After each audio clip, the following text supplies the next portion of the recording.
তো আসসালামু আলাইকুম অল এভরিওয়ান, আশা করি আপনারা সকলে ভালো আছেন এবং আমিও আপনাদের দোয়ার ভালোবাসায় ভালো আছি। তো গাইস, আমরা চলে এসে পড়ছি বিক্রমপুর, যে এখানকার বাড়ি ঘর কত সুন্দর সুন্দর এবং প্রকৃতির তো ছোঁয়াই আলাদা।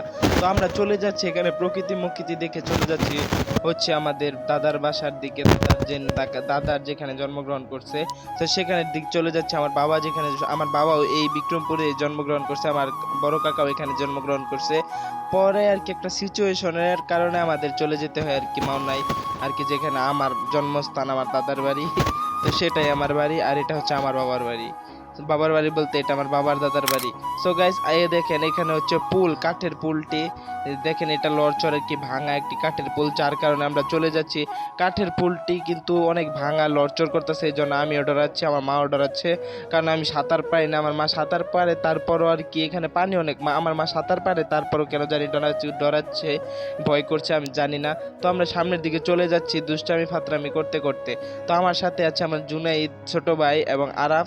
তো তাদের সাথে দুষ্টামি করতে করতে আর কি এখান থেকে চলে যাচ্ছে। আরাফে এত পিচ্ছি একজন পিচ্ছি পোলা, হ্যাঁ গাইস, মনে করেন মানে পুলে যায় আরো বেশি লড়াইতেছে। হ্যাঁ হ্যাঁ, ডরা না, মানে হ্যাঁ নিজেই হে ছুড়ু মরে দেবো গা পড়লে, আমরা তারপরে মনে করেন একটা লাইফ আছে। সো গাইস, দেখেন কি সুন্দর একটা প্রকৃতি, যে আব্দুল্লাহ যার কথা বলতেছিলাম।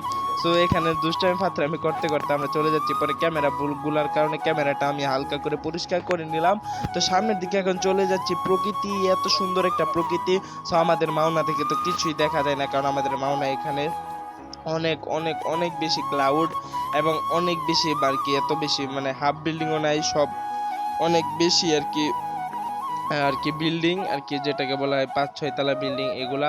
সো গাইস, এই দেখেন এখন আমরা চলে যাচ্ছি। আর এখানকার মনে করেন বাসস্থানগুলা কেমন, 2 তলা হলেও তারা কাঠের, মানে গ্রাম্য পরিবেশে।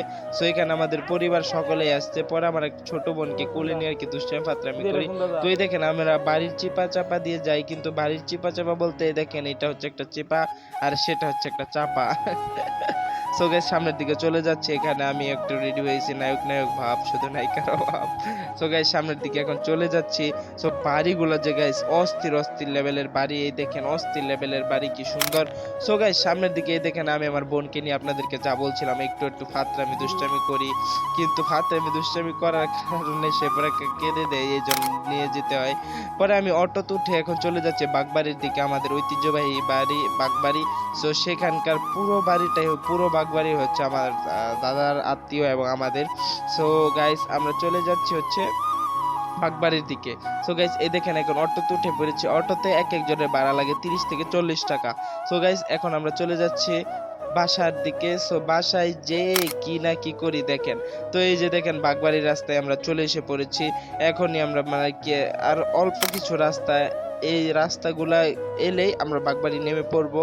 সো গাইস, সামনে কিন্তু অনেক অনেক অনেক বেশি মজা হবে, ইন্টারেস্টিং ব্লগ। সো আপনারা পুরোপুরি ব্লগটি এনজয় করুন এবং দেখতে থাকুন আমাদের ব্লগটি। তো গাইস, আমরা বাগবাড়ি চলে এসে পড়েছি। এই দেখেন দেওয়ানবাড়ি।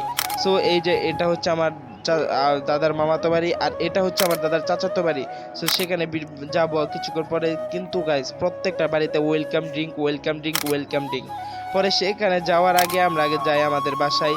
সো গাইস, আমাদের বাসায় এসেও এখানে আমাদের চানাচুর মুড়ি, দেখেন আরাফার আব্দুল্লাহ খেলতেছে চানাচুর মুড়ি, যা বলতেছিলাম 7 আপ আর কি, 7 আপ এগুলা খেতে হয়, কিন্তু 7 আপ তো এখন আমাদেরকে বয়কট করতে হবে, কিন্তু কিছু বলার নেই। এই যে দেখেন আমাদেরকে দিছে আরো ওয়েলকাম ড্রিঙ্ক, আর কি লেবু দিয়ে চিনি দিয়ে এগুলা কি শরবত বানাইছে, মজায় সুস্বাদু। সো গাইস, এখানে আমরা চলে এসে পড়েছি। তারপর কিছু খাবার দাবার আর কি এখানে দেখেন কত সুন্দর ভিউ। তো গাইস, আমাদের ব্লগটি ছিল এই পর্যন্তই। আশা করি আপনাদের ভালো লাগলে লাইক এবং সাবস্ক্রাইব করে দিবেন।